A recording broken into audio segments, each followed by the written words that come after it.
سننے والے کو میرا آداب السلام۔ کمرے میں خاموشی تھی، مگر وہ خاموشی اب اجنبی نہیں رہی تھی، وہ اس کے سینے سے لگی ہوئی تھی۔ اس کی سانسوں کی گرمی اس کے گالے کو چھو رہی تھی۔ اس نے آہستگی سے اس کی ٹھوڑی اٹھائی تاکہ وہ اس کی آنکھوں میں دیکھ سکے۔ وہ نظریں اب جھکی ہوئی نہیں تھیں، ان میں ہلکی سی شرارت، ہلکی سی چاہت اور بہت سا اعتماد تھا۔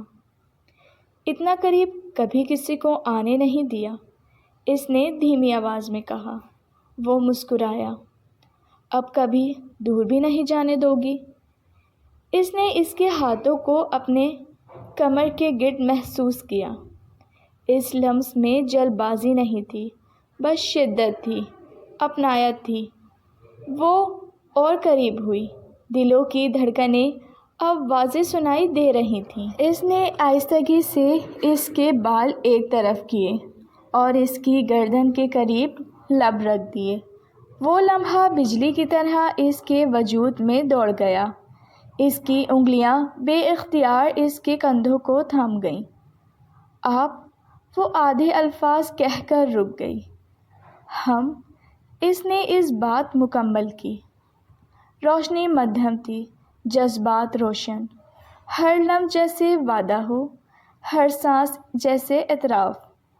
وہ اس کے قریب آیا، اس کے ماتھے، پلکوں اور گالوں پر نرم بوسے ثابت کرتا گیا۔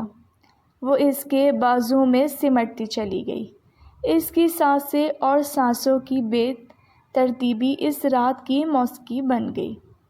پھر وہ دونوں صفحے رضائی میں سمٹ گئے۔ باہر چاندنی تھی، اندر گرمی، محبت۔ وہ رات صرف شرم اور حیا کی نہیں رہی تھی، وہ مکمل قبولیت کی رات بن چکی تھی۔ جسم ایک دوسرے کے قریب تھے، مگر اصل قربت دلوں کی تھی۔